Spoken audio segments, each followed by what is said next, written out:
Hello there, I'm Eternal, and I'm an Object Show fan that has barely watched any Object shows. We have to fix that. Let's play Object Catchup. Welcome in to another episode of Object Catchup, where I watch all types of object shows, new and old, famous and unknown. And today we are here for another day. Now, this series, don't plan for it to necessarily be daily. That's not a forced requirement. However, we'll say that it's daily for now. I'm a very motivation-based person, so when I want to do it, I do it. But the maximum that it can speed is, of course, once per day, and this is going to be what we're doing. So, today's theme is going to be a new unknown object show because basically, well, it's actually a relatively old object show that's had a new release. So the way that I'm going to rule set this series is I will be focusing on the new, because of course we want to discuss new episodes and new releases from all types in the world. So we'll be focusing on new releases, and then when there aren't many new releases to take a look at, we'll go by the most popular that I missed. So that will be BFDIA. Now, in the last episode, we watched Teapot, 3 episodes of Teapot. Actually, my goal is just going to be 5 episodes. However, when we're talking about big things, then there's they take longer, and therefore we can fit less episodes in. However, in this case, I'm pretty confident we can fit 5, and we'll see. So, the focus of today's video is going to be LBS. LBS is an object show created by Spoonytoons, which started 7 months ago and has slowly been developing. And just a few hours ago, 15 hours ago, as of recording this, has had its 4th episode release. However, of course, I haven't watched any of this object show, and we have to get there before we can watch the latest episode. So we're going to start here with LBS 1, Thinking Outside the Box. Thinking Outside of the Box. And we will see what I think of it. I will come back and I will have my opinions of it. Before everything, spoiler warning for LBS 1, Thinking Outside of the Box. Shout out to Mikey, as I will do in every video, for creating the series. That this is heavily inspired and maybe copying a little bit. But yeah, let's go watch some LBS.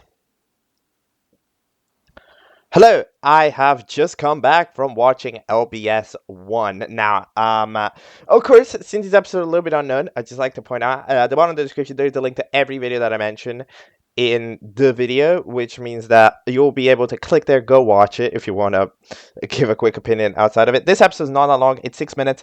All right, let's talk LBS 1 while we're here. So this is animated, if I'm not mistaken, flip a clip, but there's no watermark, which is always a nice sign of effort put in. And there's actually quite an interesting lore going on. So let's do a quick summary. So the contestants find a box with Dave written on it, and they debate what it is. Nobody really knows until the popsicle says the name of it, Dave, and then Dave turns on. It turns out to be a computer, the digital assistant via Excitement. Then proceeds to suggest that they play Dave's game for £1 million in cash. So the first team, the first challenge is to make 3 teams of 4. They make the teams. They choose the teams. One of the teams called the Squishy Cherries. This other team is called what is it? The Factional Uber Susum Show Team or something. And the other one's called just Poppies. So those are the 3 team names. Now let's talk a little bit about these characters. So I actually think that there's quite an interesting thing going on. Like, as far as episode 1s are concerned, it's not that big of a cast. It's 3 teams of 4, which means that we have roughly a contested cast of 12, which is nice. When these small objects, sometimes they have a tendency to pick gigantic casts that make writing exponentially harder. But we don't have that many people, which means that we can see a little bit of screen time for everybody. Dave as a host is also interesting as this kind of box fella. I think everybody maybe goes along with it a bit too much, right? Like, we don't know where the box came from. Now it could speak, but a pet of everybody is kind of just going for it. I don't know what LBS means still, the name. I really wish I did so I could say it. right now, but I currently don't really. So I like Dave as a host. I think that's a pretty interesting. The Dave box. As far as other characters that I think are interesting, the piano fella Boomer. Yeah, I find it a little bit interesting because it's not a piano. Like Boomer is supposedly a boombox, and a boombox can technically play every audio, but in this character can only play piano notes. I don't think it's any consistency in the piano notes that's being played. I think it's just kind of random sounds. I think it's cool when these characters they do have a consistency in the way they speak, but it makes sense. But yeah, there's a bit of potential. A few lines maybe feel a little weird, like Kate randomly going, "You don't have a brain." Like that was such a crazy one-liner that feels a little bit weird. But yeah, the other characters are written pretty interesting. There's this stare fella. What are they called? I do not have any idea. But they have a proper personality. They're just kind of overhyped. That like sort of excited fella. There is the crudely drawn one, like stick figure, which is called Spatula. Because I'm checking the intro is called Spatula. Wow. Um, which has this kind of eeriness to it in the way they recruit, which I think is pretty interesting. I don't know why the Squishy Cherries is the team name that was picked. There's no explanation for it. And later we do, so I guess BFDI exists in the show because it's considered a 2 out of 10 for plagiarism, and they end up losing the challenge thanks to Dave. The other team asked Dave to make it because of Pixie, if I'm not mistaken. Is that the name of the character? Ah, Dixie, yeah. Which Dixie is definitely one of the weirder characters that I saw because it was sort of a dude. I don't. It was a mean character, but also a non-mean character. Kind of depended who Dixie was interacting with. I think it's interesting, however, just not having a pure mean character archetype. Like Dixie was annoyed when talking to the Spoon, but then was pretty chill when talking to Poppers. So it was pretty interesting. But yeah, I am a fan of Dave. That's I think definitely the standout. There is the two females on the team, the two pink characters, Pedally and what would you be called? Candy, probably. I don't know. Candy, yeah. Okay, I guess the name. Um, which they're kind of together, and that's the current main thing. They just say a team name, and then it turns out that that is the team name, which that's fair. A lot of other shows do that. I mean, I know even Teapot, even B&B does that. Where like kind of the first name somebody says ends up being the team name. As far as the challenge is concerned, it is definitely very BFDI inspired in the way that the show kind of runs. The some scenes are borrowed directly, like the £1 million in cash, everybody being excited for it with the mouth. Then there's also the challenge itself is borrowed in a way, I think, from BF.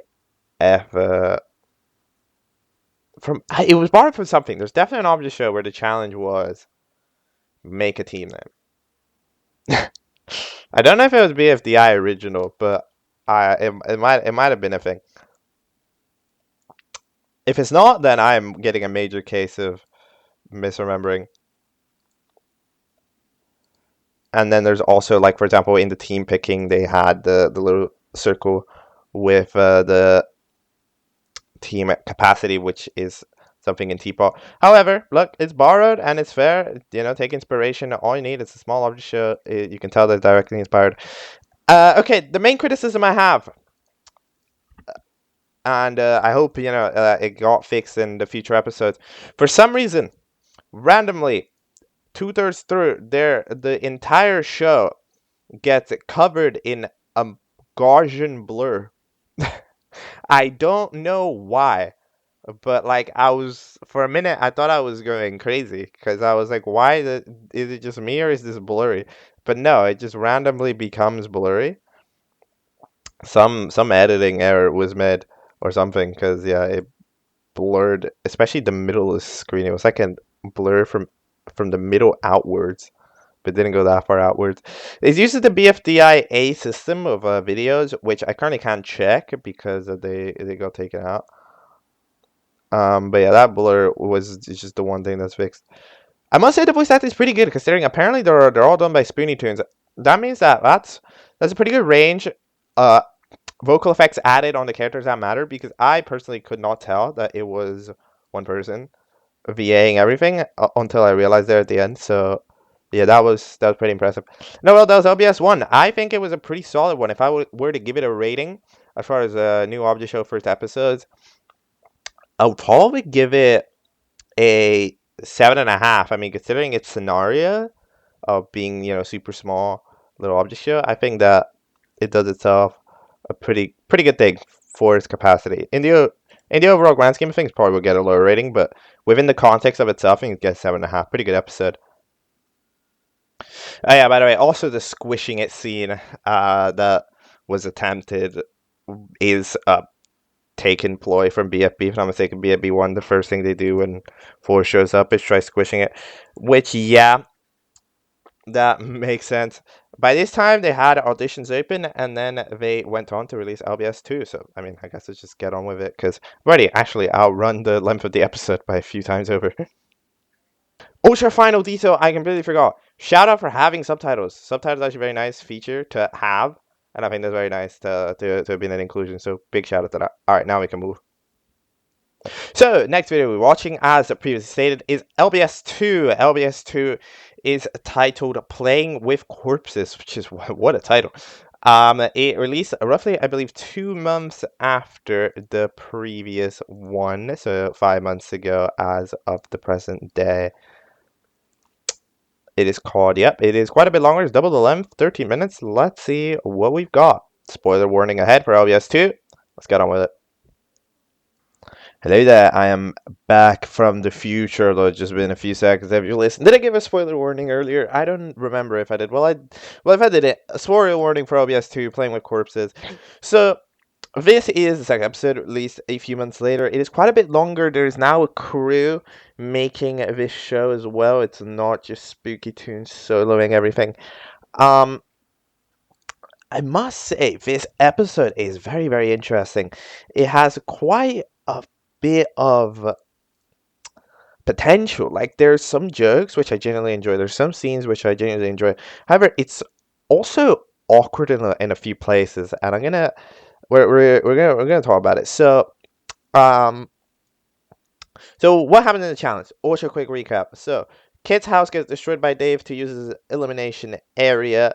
Then, cake at stake happens, or whatever the elimination is called. H2O or go. Yeah, that's what it's called.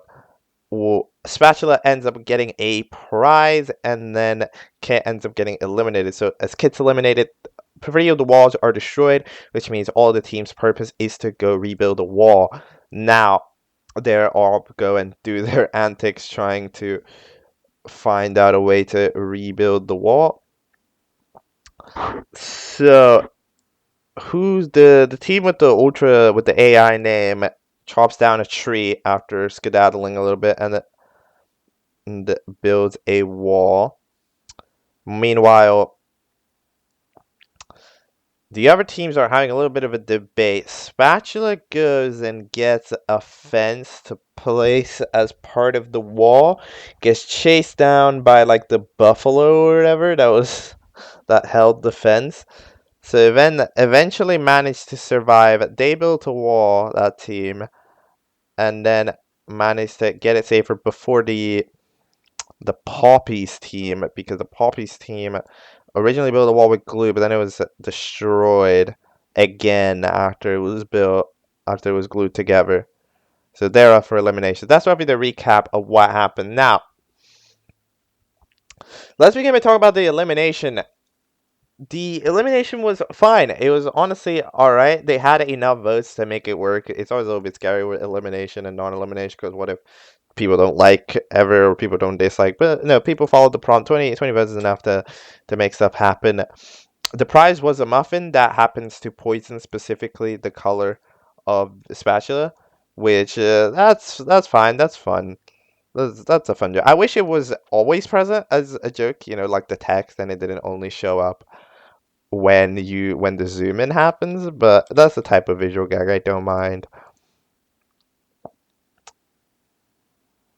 Then Kit's elimination makes sense. It was I was quite scared that what was gonna happen, especially against the prize and gets eliminated. 'Cause that's always one of the awkward things that happens when a character with like this like system. But yeah, Kit has a little bit of an awkward scene here with this fella. What is it? Picky, yeah, because the guitar pick. It's a little bit of a weird scene because it's like a somber scene of friendship, but it's kind of weird because we've only had 10 minutes of a show yet, and they haven't even really interacted for more than like 12 seconds. So I didn't know that that was a thing until right now. Also, I mean, there's a little bit of a missed opportunity getting a dehydrated.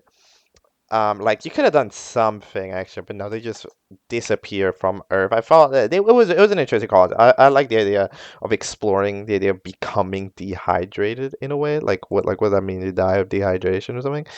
Like I thought that was pretty interesting concept, but they didn't do that much with it. Hopefully they do so in future episodes. We also get 5 big booms from Spatula. Outdated meme, but what are you gonna do? You gotta be topical sometimes.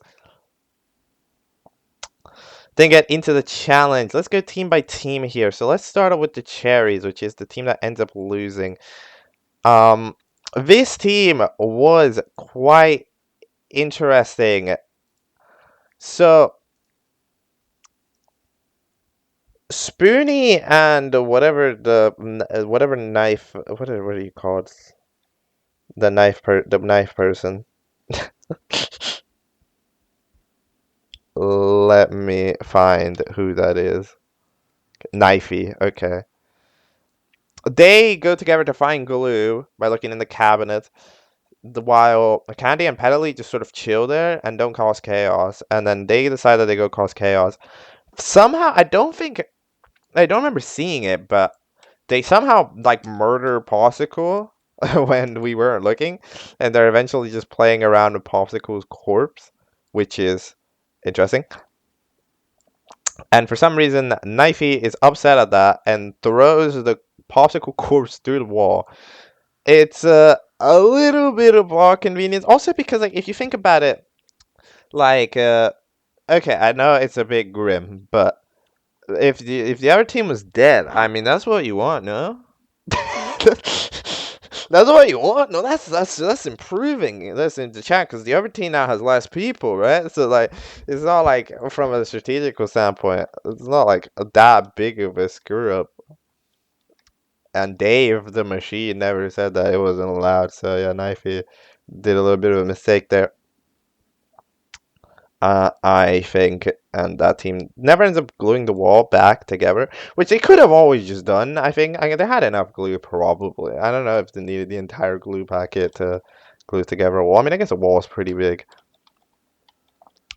Now, let's talk about the AI team. So the AI team, well, I'm calling it the AI team because I think the name was generated with AI, but it's like the Oompy Doompy team, whatever it is. Ends up making the Uber Sosum show team. Okay. Ends up originally digging for supplies. Wait. Yeah. Originally ends up digging for supplies. This was a joke that I always found. I like this joke personally because the original joke is taken from BFB or BFDI, where like characters just digging down. I think the sound effect is exact same. But I actually enjoyed the reverse, like seeing them dig back up. I thought that was an interesting. I like that detail. I also found that it had some interesting opportunities with the way that they wrote it. Wait, am I thinking of the right? Hold on. No, I'm thinking of the wrong team. Wait. No, that's the team that wins. Wait, what's the team that wins? Hold on, I'm having a major confusion moment.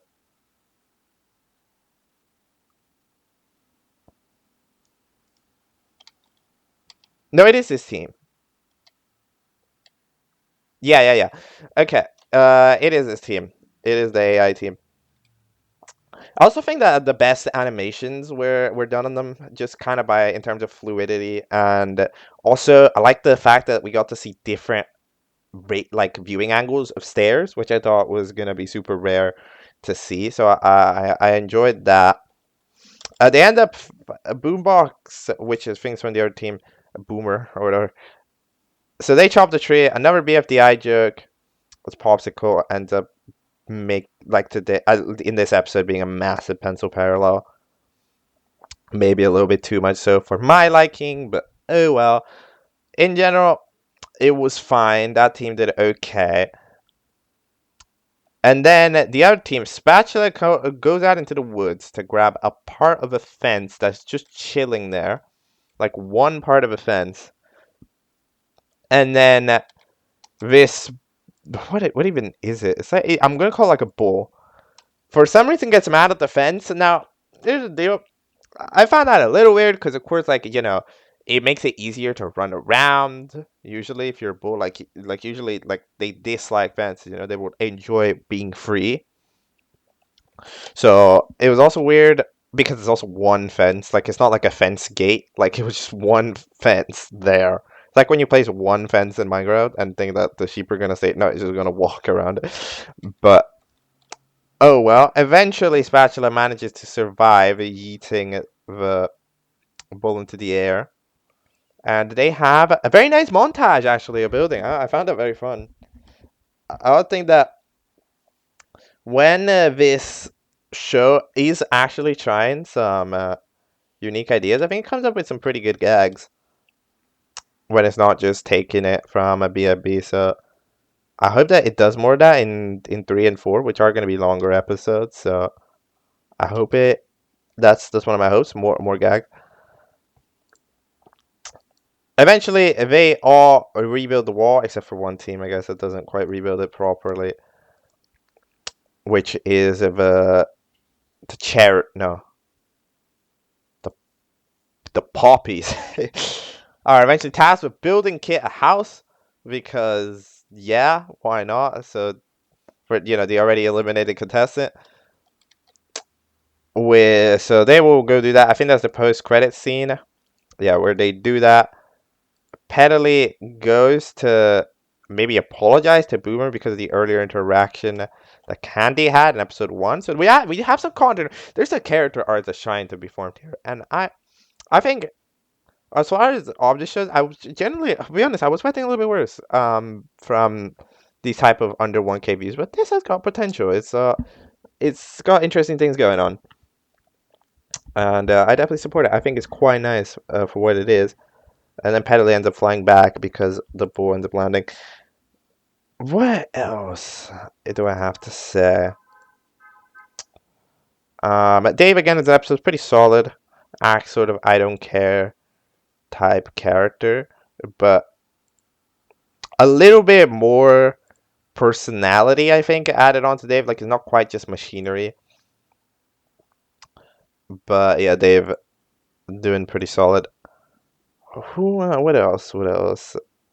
The only character that I don't think I mentioned at all is Toy Box. I think that's definitely been the least relevant character so far. So I hope they write more Toy Box in a way that's like interesting. That's so far been the least character.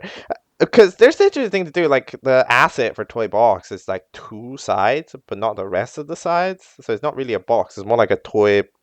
Uh, 2 sides. It's a very weird thing. So yeah, they could definitely do something with that, and I hope they do something with that. If that becomes a plot detail. A few interesting things. First of all, in the credit scene, it is the greenest background ever, but for some reason the text is green. So in absolute genuinely, I cannot read it if I tried. I don't know how you would read it. I genuinely have no a clue. Like I feel like even if you're Like, how do you look at this and see it? That's a mistake. It's also find interesting. The sprites for the eliminated characters are probably drawn by different people because one of them is low res, the other ones are high res, and the backgrounds are sort of different depending on what it is. So that's interesting. There's more voice actors now. I wasn't able to notice really different voice actors, so I think they did a pretty good job. At least it wasn't like drastically different enough to where it was an issue. So I think that the implementation of the crew from LBS 1 to 2 is pretty solid. And in general, the other main critique I have is that it's longer.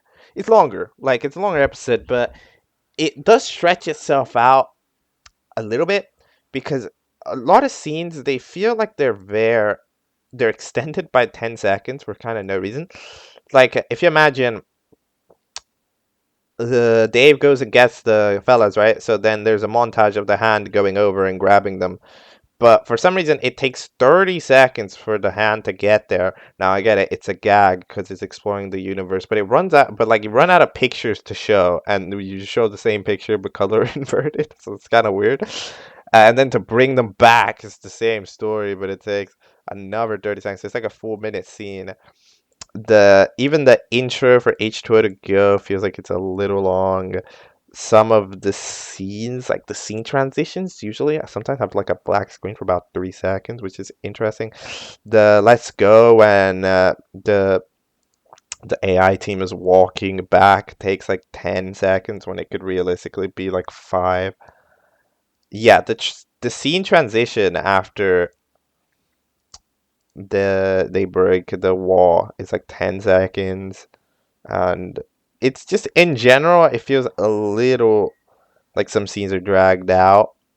Like there's some awkward pacing in the non-talking bits, I think. So we'll see if that gets corrected in Obvious 3 or 4.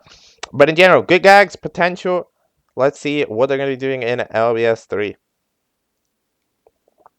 Final notes. Still don't know what LBS actually means. I mean, I don't think it's even mentioned within the show itself outside of the intro because Dave, the host, calls it pounds in the elimination area. So I'm not sure what is going on with that. It's really weird. I don't know. Secondly, there's no blur that lasts for the second half of the episode this time, which is nice. Good improvement. Third thing I wanted to note, there's like one scene with the flipper clip watermark. Unfortunate. Could have worked to remove it, but we did it. It was probably an animator, one of the ones that they got. So the scene itself was animated all right. Oh yeah, this episode also was the quote from it is the title, Playing with Corpses, even though that's not really the theme of the challenge or the theme of much of it. It's just one seed. That is the name. That is something that is done a few times in T-pop. Personally, I'm a bigger fan of the other ones, like Thinking Outside of the Box. I think it was a very smart title for LBS 1 because, like, we're talking about Dave, they're finding Dave, the episodes about Dave, the mystery box, right? So I think that was really nice because they're thinking outside of Dave. So that's nice. But Playing with Corpses is the quote. But it does sound nice and it gives intrigue for the episode, but it's not the challenge. It's just weird. All right, next up is going to be LBS 3, expectedly the episode from 3 months ago, with a very good thumbnail, by the way. The episode have had good thumbnails. The latest thumbnail is very nice. The other thumbnail is very nice. Whoever has been assigned this thumbnail artist for this show has done a good job in making it look quite nice using the actual assets from the show itself. So that's quite nice. It is called Fishies of the Fall. It released 3 months ago in July, which I think is 2 months between episodes. Well, let's see what we got for that episode. Let's watch it, and yeah.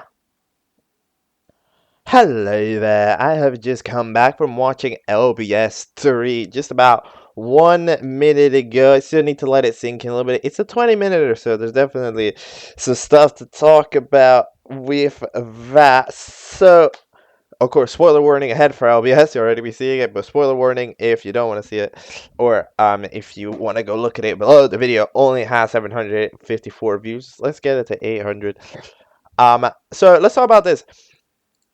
This is pretty interesting. I think that it is definitely probably the best episode. However, it suffers from probably the most inconsistency in terms of narrative. I think a lot of this doesn't make much sense. So let's start from the beginning onwards. Dixie makes a machine that tries to bring back Popsicle. It doesn't work. And that's it. That's the intro. Then we get to Piggy's house, which is just kind of sad overall because of Kit. This, I said this a bit ago for the LBS 2. I don't get it. I'll be honest. Like this whole status, like I didn't. It wasn't properly ever established that Kit and Picky were like best friendos or whatever. Like in episode 1, you gotta remember, Kit says, I think the quote goes, "I am not your friend, and I am only with you because you have no brain," or so. It was something along those lines. So it was like Kit was so unbelievably mean that you think that it's an enemy or like a one side, but no. Kit up in episode 2 after getting eliminated was all nice to Piggy, and now Piggy's all nice about it. But in general, this feeling it doesn't. I don't know. It sounds weird, especially considering at the end. Well, in the actual challenge portion of LBS 2, it really felt like Piggy wasn't that affected by it. Like in general, went by pretty standard in that episode. And even then here, it turns out relatively the same in terms of like Piggy gets the pep talk from the toy box and then proceeds to be good after leaving it. Yeah, maybe it worked. It was relatively simple, like to be honest. As far as like, oh, okay, it is a little bit unrealistic in my opinion because we've got like a Piggy going, staying depression for 3 months, and then toy box comes in and is like, "I got you," and Piggy's like, "Yep, sounds good." It sounds a little bit unrealistic, but it's fine. On the positive note of this scene, I really like the background here. That is, I think that's definitely the best background from the show, and also very nice angles. We got to see the toy box from the back, so we can now see every side of the box asset from the back. From the front, you can't really, but from the back you can see it. It's great paintings. The sofa maybe a little, but yeah, definitely a great scenery. The one of the Piggy's house there. Then elimination time. H2O or go. Before H2O or go, we get a little another little bit of a little bit of an awkward scene there where okay, Boomer wants to talk to Pedally, hasn't really gotten the chance to after the post credits of LBS 2. So then they got like, yeah, if they get eliminated, we could do that. But it's kind of weird because there's not a strategy that they can actually pursue because they don't have a decision. But it's H2R go time. Dave gets quite a lot of side profiles in this episode, which I mean, they all look pretty nice. They all look pretty good. Knifey ends up winning the prize after a very cool animation. Drops in, gains a teleporter, that teleports. Then the most dislikes was Candy at the end of the day by one more than Spoonie. Now Candy, whose entire character has just been "I shall protect Pedally and do nothing else," is so far gonna escape to try to stay alive. Must say so. This one's especially weird because Candy never gets dehydrated, and we saw how powerful dehydration is, right? In LBS 2, I mean, we saw that like it was kind of like when for discombobulate someone, it just boom turned into dust, not a thing anymore. So the fact that it didn't happen to Canyon, I don't know if Dave forgot or Dave couldn't find Canyon that what was going on, but it was it was very weird. But yeah, Candy gets to chill there, not affected by Dave. While Pedally runs away, seemingly upset with Candy. as well. Then Bill bringing inanimate livings to life. I really like this, by the way. The idea of recovery centers that actually have thoughts, I always thought was one of the nicest ideas that things should do more, because like yeah, it's just cool. I remember especially when I watched like BFDI, where like when I remember BFDIA, when you're like cranking the thing, it sometimes shows a different message, unique message. I think it's quite nice. So I find it quite cute to have a character right there that properly talks. The number 2763, the BFDI meme, the meme number, the cover number gets mentioned quite a bit there. But yeah, I really like Bill as a character. Has honestly a lot of expression and emotion for being a scene, and it's animated quite well. Patigo comes back to life, and it's time for a contest. Another B&B reference there with Eraser's original line. Then they're going to the forest after taking a walk, eventually teleporting, I think, using the teleporter that Knifey set up, which is something. I mean, you'd guess usually that a teleporter would only be able to teleport one person, right? But I guess it works for multiple people then. So they're now in a forest. Unfortunately for this forest, I have to give the critique. This one I don't think is a great background asset. It has the trees. There's like always a gap of blue in between the grass and the tree, and it does kind of take it out a little bit, that background. But on average, it's fine. It like of course it's survivable. It's not that big a deal, but it is a thing. So the challenge is set. One team has to get the most leaves as possible, bag of leaves, while the other one has to get the most fishes, the bucket of fish. Theoretically, I mean, if we're talking real life, the leaves I think would be way easier, right? Because it's the fall. Theoretically, the entire ground should be leaves. But let's say that it's fair here. We have the beginning. Then team one, which is the team that goes and gets the leaves, has immediately Spoonie coming in with the plan. Trying to make a plan for Toy Box and Stairs and Knifey and the other fellas for what to do, and it doesn't really bode well with the team. This is another one. I don't know if I get it that much, the reasoning for the decision. Because, okay, yeah, they lost the last challenge, but they didn't lose the last challenge because of a lack of planning, which is what Spoonie said. Because, like, they lost, they honestly should have won the last challenge. They had a wall. It ended up not having a wall, but Dave should have theoretically called them safe before it. But they had a wall. They did everything that was required. They eventually got eliminated because they broke their own wall, which I don't necessarily think it's a lack of planning. So don't agree with Spoonie's decision there. But either way, goes off and mentions them. Stairs decides to act as a saboteur, as a sabotage, instead of Toy Box, which is kept to scrape the leaves while Spoonie and Knifey keep it moving.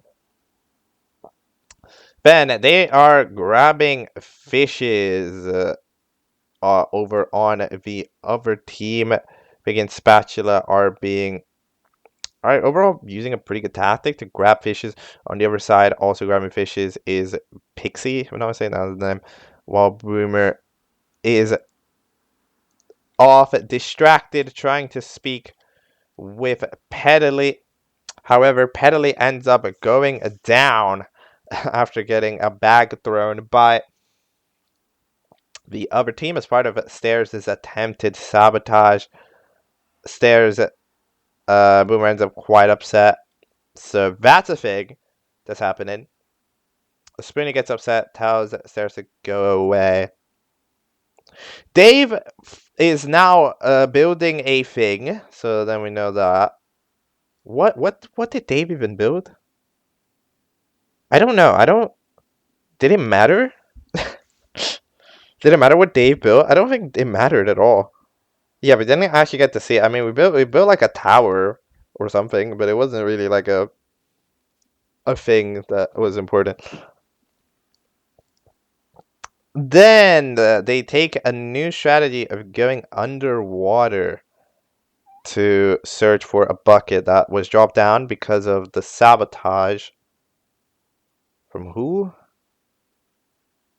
Who was sabotaging? Oh yeah, Popsicle, which went to sabotage. So then threw the bucket in the water. So then they decided to split paths. If you went for the bucket, the other one for the fish. Picky and Spatula come in and are now in the fish and have to find out. Love this scene, by the way.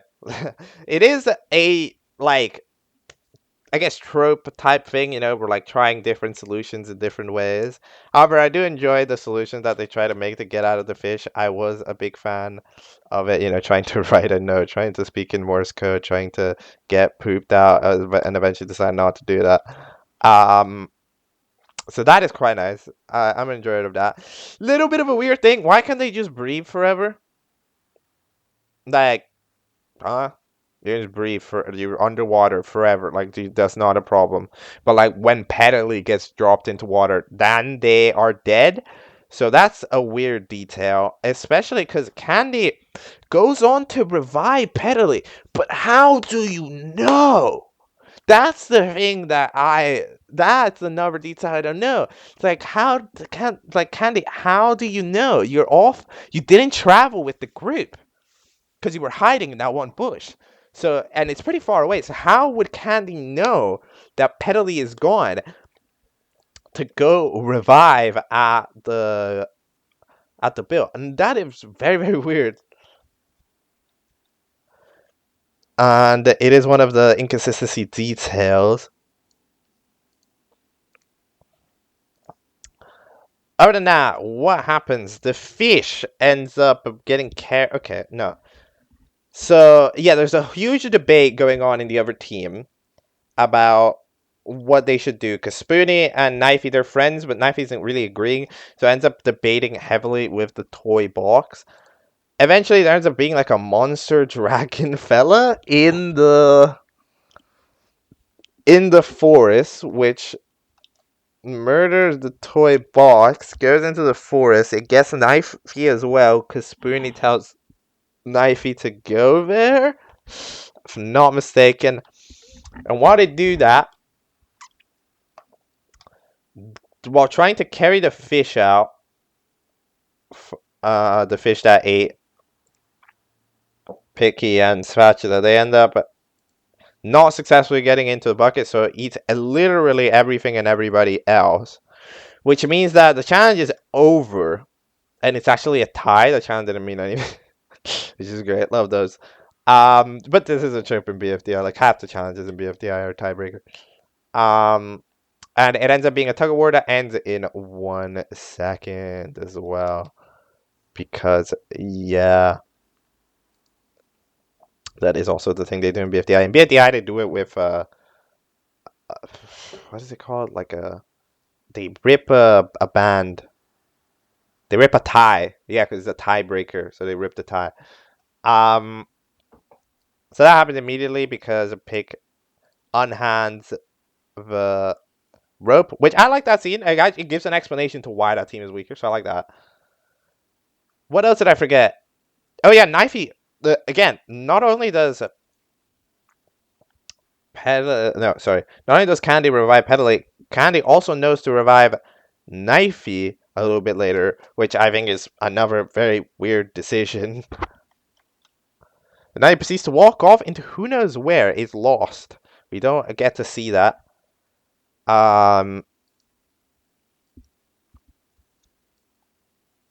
Also, wait, what? Hold on, let me check something. Interesting enough, the revival of Dave, which goes to revive everybody, for some reason doesn't try to revive Petaley. That was another detail which I found weird, because Petaley, I mean, is a contestant still here, so should have been revived if theoretically ate everybody. But no, it wasn't attempted, which means the Bill didn't get to say that it was alive, only said the stairs and was alive. So Candy's getting away with it proper in this episode. But yeah, eventually the team loses. Team 2 loses, the team of the Fishies. Popsicle, Dixie, Boomer, Spatula, and Picky are up for Elim. Then We have a very extended credit sequence, to be honest.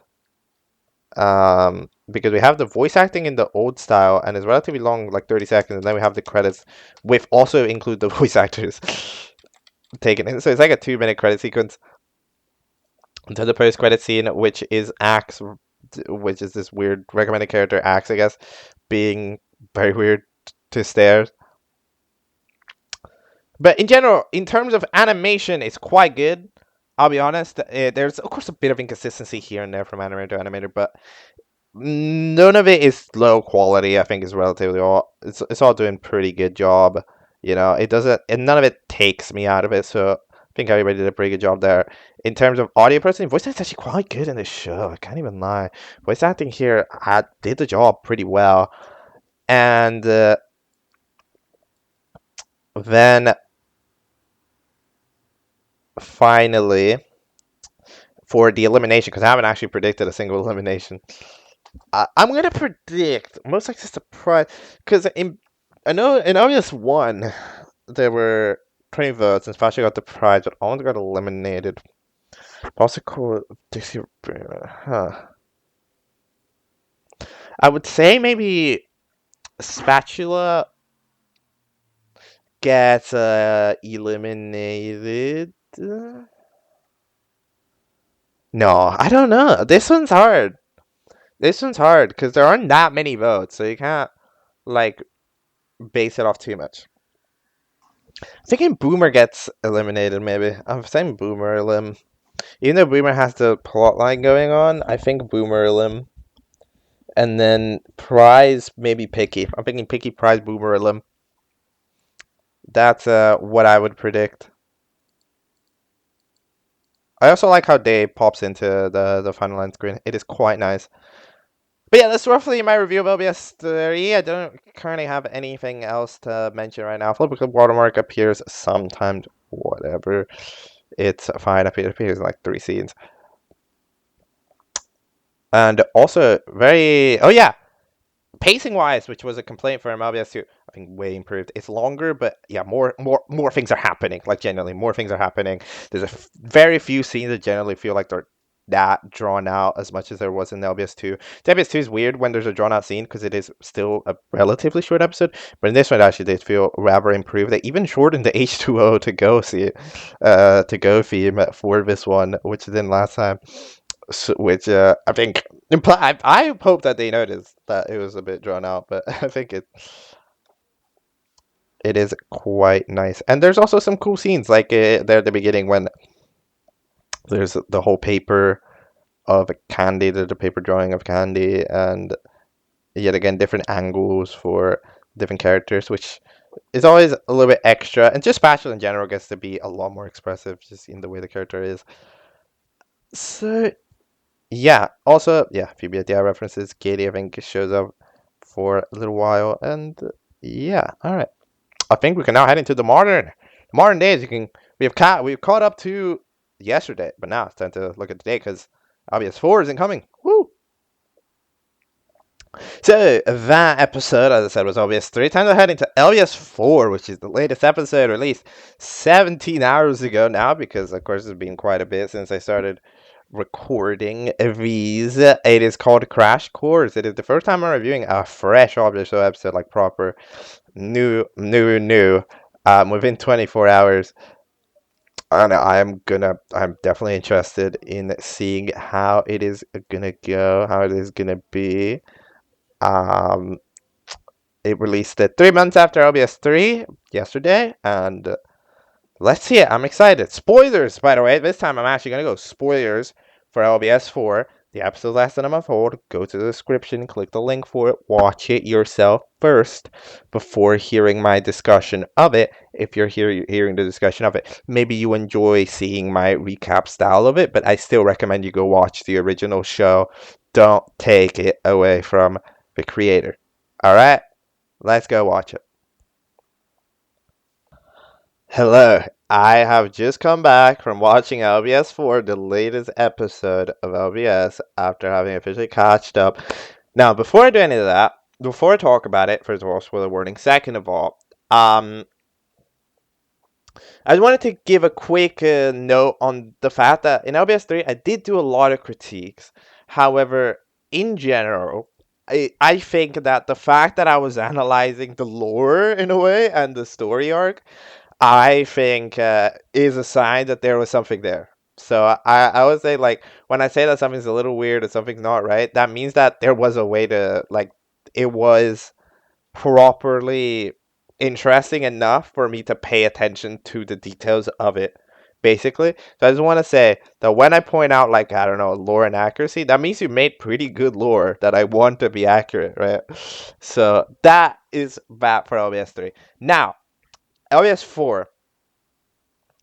This episode was very interesting. It was kind of weird. It felt, yeah, it felt weirder than the other ones in a way, because had some shenanigans going on. So at the beginning, we had to see a flashback of the immediate aftermath of the Boomer leaving, where it cuts off at the end of obvious 3. So we get to find out some very important Boomer lore that we didn't know about. Is that Boomer actually does have a voice, doesn't speak in piano notes necessarily. If you twist the lever, you will we will hear Boomer's voice. That's apparently a voice Boomer gets bullied for, so Boomer doesn't use it. Which I love that idea personally. I think it's very nice of a character that is that's mute by choice. I mean that is that's a nice one to have. Now, do I think it's a little bit weird that Boomer got that upset at Stairs for accidentally getting Pedally out when, yes, we have recovery setters and Pedally can't, well, I guess didn't come back necessarily, but like, didn't, like, you know, there was a way to get Pedally back and Boomer didn't try it. Boomer could have, like, gone and recovered. That was an idea. That was an allowed idea, but Boomer didn't do it. So I think it's a bit of an like an overreaction. But hey, a character can do that. By the way, I'd also like to say shout out to the plug that Boomer has. I always thought it was like an arm. I don't think it is, but it's pretty good. Yeah, it's like a tail, but it's pretty nice. Anyhow, for some reason, planes are dropping from the sky, so everybody decides to dig underground and go underground. Everybody includes in the challenge, I think. Yeah, everybody ends up going. Knifey a little later. Boomer ends up getting destroyed by a plane that somehow drops into the hole. Pedley accidentally turns the lever, trying to revive, trying to, I guess, see how they are. So that causes another scene. Candy has another discussion. Why is Candy still alive? I don't know. What is Candy's goal? I don't know, because Candy keeps reviving people, but for some reason, like, okay, I get that you want to protect Pedally, but why are you reviving other people? You know, like, they revived Knifey and stuff, and they revived, I think, Spoony, which is, that's weird. I don't know what Candy's trying to do, but yeah, Candy's annoyed at people questioning her overprotectiveness, so sure. Then is H2O or Go, which Dave, for some reason, this episode is hilariously lazy. Not really sure why. Dave in this episode felt a little off. Dave was like, didn't really, yeah, didn't do much of anything. You know, Dave pretty much was just like, okay, here, I'm gonna do the H2O Go. Never mind, you do it. And then I will announce you how. Never mind, you do it. It's kind of weird. Dave felt a little. Don't know if that's the thing that's going on or just didn't feel like writing Dave. And then Dave at the end doesn't show up to say anything because it was a montage. So elimination. The prize goes to Picky, which is what I said. The elimination isn't what I said. Isn't what I predicted. However, it was actually Dixie, which gets elimed by a few more votes than Pedally. So, Dixie gets eliminated, and after Dave nearly forgets again, decides to dehydrate Dixie, whatever that means. Either way, gets them gone. As we saw in the post-credit scene of the episode, still alive in a sense, at least alive in a way enough where Bill considers it alive, right? So they might have gone to another land, I don't know, but That is very interesting. I wonder what that is. I wonder what the lore for that is, because like it's not that Bill goes, oh, the contestant's been eliminated. No, it's they're still alive. Like this, he's alive.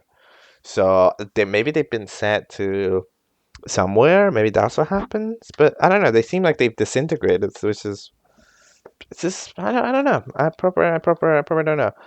The intro occurs, and then the challenge ends up being to go to the top again and press a switch on top of a. Okay, you have to get out of the ground to go on top of a building, which was the building Dave was building last episode, and then press a switch. One team to do that, and then two actually does it.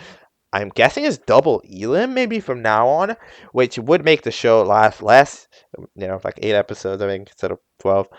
So, guess that's fair. If you want to end LBS in reasonable amounts of time, if we're saying we will get like 5 episodes in the year before the year anniversary of the show by the pace it's going. So, yeah, that makes sense. So, today's challenge, yeah, okay, it is to leave. Today's challenge feels weird because it's not that hard. It's really not. The underground portion of it, you can just dig up. That gravity is not a factor. Gravity is not real. You can just dig up. You need the shovel, except when you don't. I don't think Spoony and Knifey even decide to use a shovel. I think, but yeah, they have to dig up eventually. I really like the gag. By the way, the gag 9 minutes where they have the walking towards Dave animation. Then when Dave tells them to go, they walk backwards. That was one of my favorite gags. I think that I like the usage of visual gags. I think that's quite important. Like the more visual gags there are, like things that you can see, I think that the more life I think it brings to a show, right? The more things you can see, even if they're not necessarily mentioned by text, if it's like it's making a joke or it's making a detail. So now we're talking about the team, which do I remember the team? I don't. One of them is the AI team. The other is the not the pop, the poppies, and third one is the carries. They're not really mentioned by name. It's episode over in the beginning. So the strategy made is to get Spatula out of the game by losing the challenge. Because if you lose the challenge, Spatula usually is the least liked contestant, therefore gets Edom. That makes sense. This is a thing that sometimes they do in object shows where they go like, oh, let's try to game the system. And then it flops massively, I remember. Like, I know BFDIA 5, Puffball did this, and I mean, I haven't watched BFDIA 6. I guess we might get to that today, but on average, it's like, I don't really. It doesn't work. It's one of those ways to set up a character getting eliminated. So I'm predicting that they will get massively eliminated in the next episode. Sweeney and Knifey, I believe that they're the most titular characters of the show. Like, they're the main characters. I think the ones that are the most considered, they're the thumbnail of LBS 1. They are the thumbnail, I think, of the channel. I think Spoony is the thumbnail of the channel. And in general, teasers and stuff. So these are like the main two of the show. And you can tell by how they have a lot of scenes to themselves, even if it's not relevant, really. Like, a full minute is just Spoony, not really a full minute, but like a full while is just Spoony finding rocks on the ground. It's like finding materials. And then Knifey waiting, even if it's not a relevant plot detail. Eventually they get up and start running. A little bit of a weird animation there, I can't lie, because like you see, we figured out, like, we see that the animators, they can animate the running, but for some reason they are animating a lot of running in place, which is a little awkward, a little weird. I'm not sure what exactly is going on there. They decide to grab Petaley back for some reason. Why? I could not tell you. Like, I understand that there's the whole dead weight thing, but only one person has to press the switch. Like, you have to press the switch. You don't need the whole team up there. So that is the whole thing. And isn't one of the team, is Boomer on their team? No, Boomer isn't on their team. Wait, what team is Boomer on? No, Boomer's on the other team, right? Yeah, Boomer's on the other team. So, okay, no, never mind. I think they are older. So, fair enough. Whatever. Popsicle in this episode is mainly trying to be sadder because of trying to be sad is sadder is like the sad character for this episode because of Dixie's elimination, and we kind of saw that was the thing. It's another one of the situations where, okay, we can kind of understand that there's a character dynamic going on here, but they don't have enough focus in the episode background note, by the way. They don't have enough focus in the prior episodes to proper make it like, yeah, they make sense why you would be this sad. And also the fact that like episode 2 we saw this thing happen with like Pig and the Kit, and now we're seeing it happen again with Dixie and Popsicle. It is a little bit like, okay, yeah, we have done this plot line. Makes sense why you would do the plot line because characters are getting eliminated, but okay. Oh, I get it. And it is in a different way, to be fair. Popsicle's more angry sad rather than sad to sad. So I get it. I understand it. It is still a detail, but so Knifey goes and recovers Boomer in the episode. There's a little bit off chronological. I forgot about it. So Boomer talks on accident, and Knifey notices, and then just Boomer sprints across and leaves immediately. So that is something interesting. Which, yeah, Boomer ends up going all the way off into the far lands of wherever, the desert or something. And then it's towards the end of the challenge. What is going on? Stairs is off in the desert. Do I remember why? I cannot tell you why. I'm going to be honest. I cannot tell you why. Where is Stairs? Why is Stairs? Dude. Stairs left to go watch the fishes, right? At the end of LBS 3. In that post-credits scene. They were somewhere else. But why was it that? Why are they there? Why are they in a desert? I don't know. At least I don't remember. Unfortunately, maybe they didn't pay attention, but I can't currently decide it. But either way, eventually, we get to see that Boomer ends up having eventually ran back to that spot, crashes into Stairs. We don't get to see the following interaction, but they are there together in the desert environment. Then, the end of the challenge, eventually the toy box, decides that no, we don't want to do the challenge of sabotaging. Because, yeah. It is a thing that makes sense. Why would Toy Boss yet? Because Toy Boss was like, I'm going to win, I want to win. Always was tired of losing challenges, and then the idea is to lose a challenge, and Toy Boss goes, yes. What? Okay, I get that you changed your mind, but you said yes in the first place. That's not right. It is definitely a decision that I don't know there from Toy Box. I guess it makes sense from like a friendship standpoint, right? Because Toy Boss and Picky, they're friends and stuff. But I probably think Toy Boss would have said no from the get go. But yeah, either way, Toy Box eventually decided to try to protest by going up themselves. Didn't work because Picky ended up holding back. For some reason, Picky just straight up said, like, yo, Spatula, we hate you. Because that's fun. So then Spatula's crying. This entire time, by the way, I think Spatula could have just done the challenge. Spatula was not informed, like, because people were using Spatula as a shovel. Which again, you don't necessarily need a shovel. Why can't spatula use spatula as a shovel? You know? Why did that not work? That feels like a thing that could work. And even then, you're at the end. Like spatula could just press the button if. I get that you ended up crying, but like before that, I don't know.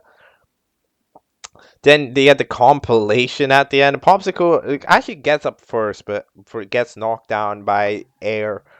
Why? Yeah, that's another thing I didn't quite see. Why? How did you fall? You just fell. It was just a knockback. It didn't have the force. Eventually, the other team ended up getting up together after their delay of going to grab Pedally. So that team ends up safe. And that means that the cherries with Picky, Toybox, and Spatula, and then Uber, Sosum team, whatever, with Popsicle, Boomer, and the Stairs is also up for Elim. So that is the situation. As far as an episode, I mean, it's more that the episode is weirdly constructed, right? Like there aren't that many clear phases to the episode, basically, is what's going on. Because the challenge takes half the episode to start, like over half the episode to start. And then it's kind of a weird challenge, right? Where like they're underground kind of for as long as they feel like, and then some teams they do get up earlier, but then you got to show how the other team got there. So then it creates a little bit of a timeline mismatch. So the challenge, I'd probably say it's like a 6 out of 10 challenge. It works, not amazing though, like in terms of viewability, because you don't get to see timeline that well in the way that it's laid out. I mean, we turned out that apparently every team was omega close, but other than that, it wasn't exactly a detail that we knew that much about. But in general, yeah, it was something. As far as who I think gets eliminated from this, my personal predictions, of course, voting still exists, so don't let this influence you. Vote as well, of course. I'd probably predict that, of course, Picky's probably gotta get out in this episode. I mean, it might win a prize and elimination. That type of character might happen. So that's the thing. Then in the other team, that team's weird because you got Boomer and Stairs. Maybe last time I think I said Boomer was getting eliminated, and Boomer didn't get eliminated. But in this case, I think it is because Boomer wasn't that nice. But we got to see the Boomer character. Or maybe Boomer's gonna win the prize instead on that team. But it could be possible. I don't know. Okay, I'm gonna. My opinion is gonna be Picky and Popsicle. I think my opinion is Picky and Popsicle. The Popsicle got the most screen time. I mean, the most people get to not like her. Well, Boomer and Stairs, yeah, they didn't show that much. It was just kind of the intro. So yeah, then we got the credits, which I mean, they're very cool stylized credits this time because it makes sense with the outro of the show. However, it's still a bit long. I mean, the credits, the voting screen starts at 16:54, and the credits end at 18:40. That's like 2.5 minutes of credits. Which, okay, bro, it's a bit much. Again, the voice acting credits especially are shown twice, which is like, huh. Then we get to see Popsicle try to revive Bill. This scene, the background for this is a little weird because Bill's in a grassy land, and now we get to see that it's an oil land. For a minute, I thought it was the desert. For a minute, I thought somehow that was the desert. I think it's just the sunrise that's extremely yellow. Because if it was the desert, that wouldn't really make much sense. Because, like, there would be Boomer there and there'd be cacti. So I think it's just the grasslands, but extremely yellow because of sunrise. But it is a little bit weird. Brenda, I think it's interesting. There's stuff going on. Characters are developing enough to where you can see things happen. Like they're not one-dimensional. Is what's going on. Boomer not one-dimensional. Boomer's actually very interesting. Pedal is very interesting. I don't know what's going on. I mean, okay, it's kind of one-dimensional. Okay, kind of. But the other character, Knifey, I think is relatively interesting character to look at because of the way that they're interacting with Spoonie. Spoonie is not that much Spoonie. Okay, what's the best way I can define these two? I don't know, but Spoonie gives me kind of like light bulb vibes in a way. It's like a no, but no, cause no, I'm saying it gives me light bulb vibes because of the light bulb reference in the show. I think, but other than that, it's not really that much. It's like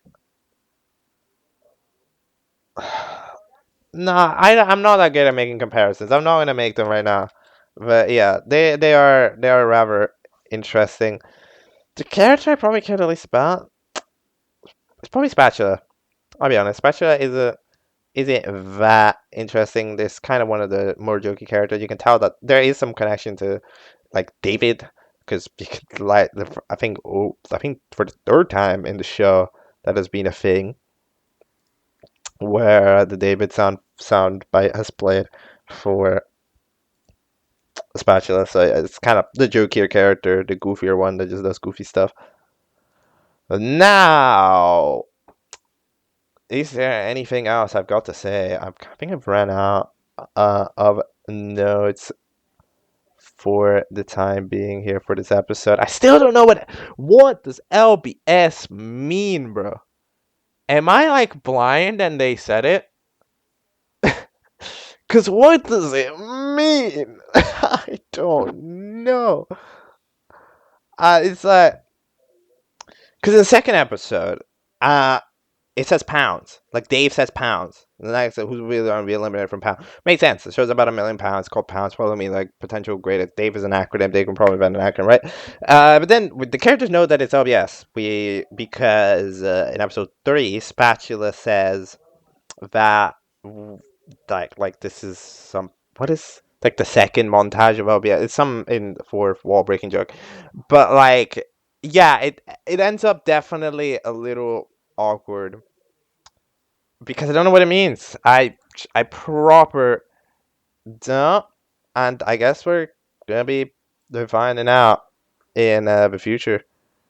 But for now, that's my comments on LBS. It is interesting. There's stuff going on. There's definitely some narrative that doesn't seem to intertwine quite right. Some like tiny oversights and stuff. However, this is just immediate reactions. So maybe I'm wrong. Maybe this is all planned out properly. Maybe like Candy not getting dehydrated is a thing. Like, why is that? I don't know. But like, maybe there's proper explanations for it. And yeah, I'm interested to see more LBS when it releases in a couple months' time. And yeah, for that's my review of LBS 4. Man, I have a lot, don't I? I talk just so much. Originally, my idea was to watch 5 videos today to watch these 4 episodes of LBS and then close it off with maybe a BFDIA episode. I think I mentioned it in one of the transitions, but I chose not to do that because we're over an hour and 13 in. If I go review, especially a big episode like BFDIA 6 is, which is the next one I have to watch, which is super important episode. I'm definitely going to do a wide discussion about that when I get the chance. It's not going to be good. This episode's going to last 1,000,000 hours. So for now, we're going to do it. This has ended up being an LBS special. We have watched every episode of LBS. We're talked about every episode of LBS, and LBS was today's focus. I hope you enjoy it, and I hope that this is something that I can continue doing. I hope this video does decent, and I hope if anybody who watches LBS knows about it can find out more. I hope you enjoyed my analysis, my thoughts, my discussion of an object show, which I don't think has ever received a discussion. Maybe it has, but yeah. And I hope this can showcase the way I am committed to supporting object shows of all sizes. Tomorrow is Teapot 20. Teapot 20 going to be already available in theaters today, and a lot of people are going to be talking about it. However, tomorrow I will try to make my own Teapot 20 special where I talk about it for probably an extended period of time, because it's going to be a 45-minute of an episode, according to Jack and Jellyfy. It is also gonna apparently the theaters are going to play BFDI A1 right after, so it's interesting to see because of course Pence will get sent back in time to theoretically that time frame. So I guess we'll have to see. But either way, I'm excited for that. Depending on how long my discussion of that episode ends up being, it might be just a one episode special, or maybe we'll talk BFDIA that day as well. One day we'll get to BFDIA, but for now, we were all on the LBS train. Choo choo. And yeah, with that, we have officially caught up to LBS and can now move on to other shows for the time being. One down, a lot to go. Goodbye, everybody. See you next time.